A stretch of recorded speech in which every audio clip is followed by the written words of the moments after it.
Hi, you are welcome.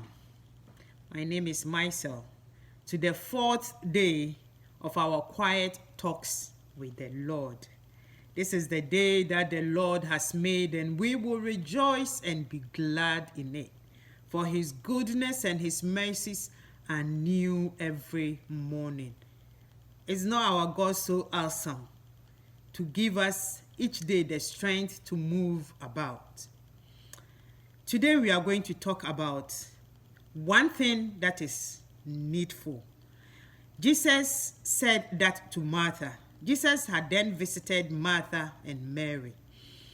And as custom demands, Martha was busy trying to serve Jesus. But Mary was sitting at the feet of Jesus, hearing the word of the Lord. And Martha came back to tell Jesus, Lord, do you not care? You can sense some anger in the voice here.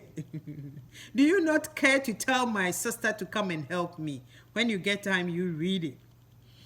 And Jesus told Martha, Martha, Martha, you worry yourself about so many things, but there is one thing that is needful, and your sister Mary has chosen that. What is that one thing that is needful?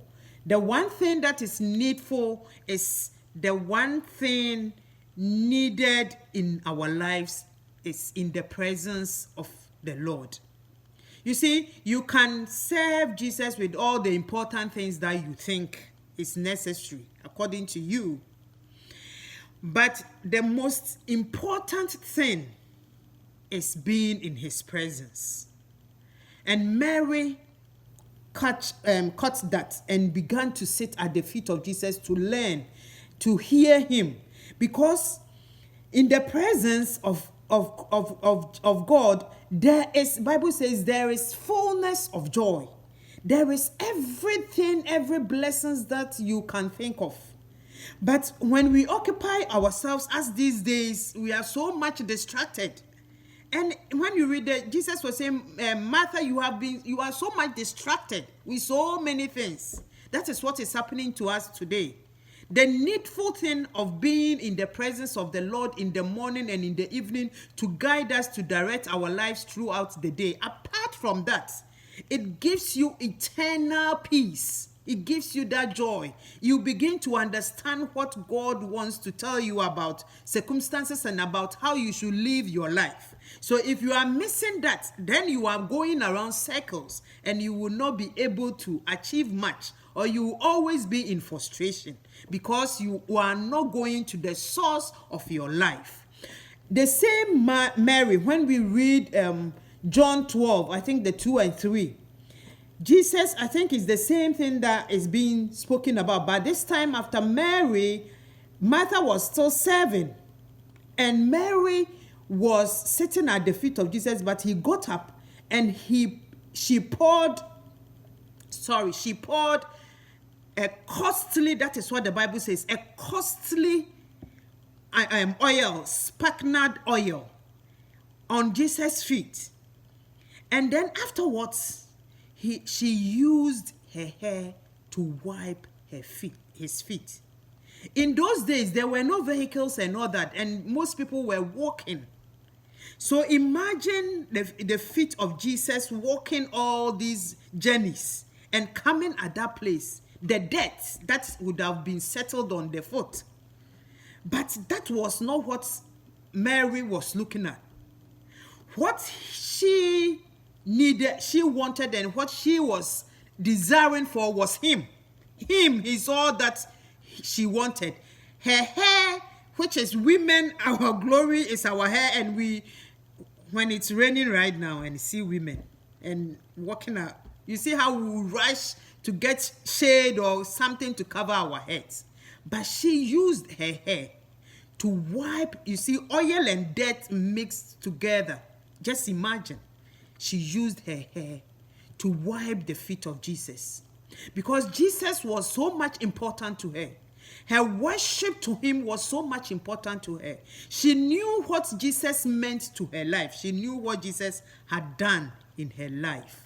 If we begin to be in that place, that we love God so much that we long to have that intimate relationship with him, that we see him as our all in all. He is our everything. Anything else is unnecessary. He is all that we have. We begin to experience the goodness, the favors, the grace, all the good things that we can enjoy. We'll begin to experience it. You may be experiencing it now, but it is not full. Just come into his presence. God bless you for joining me again. And I believe that you had your quiet time this morning. And in the evening, last night, I hope that you took your Bible and your book and your pen and you began a conversation with your lover, the lover of your soul, telling him, thanking him for the day and telling him about how your day went, whether good or bad. I will share a link. I have a private link that calls Mama's Pray Friday.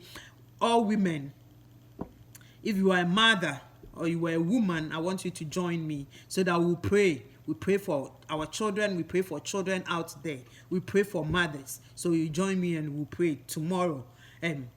Yes, tomorrow, Friday. So God bless you. And I want to remind you once again about my 2 new books, the Fearless and Brave Journal and Quiet Talks with the Lord devotional.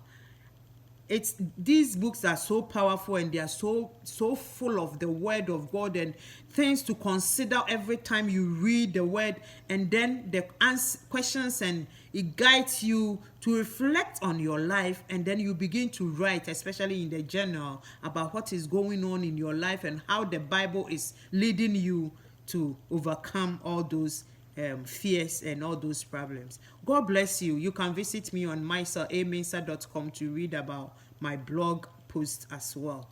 God bless you, and always remember, God loves you. Remain in his presence. Live there, and your life will never be the same. Bye-bye for now.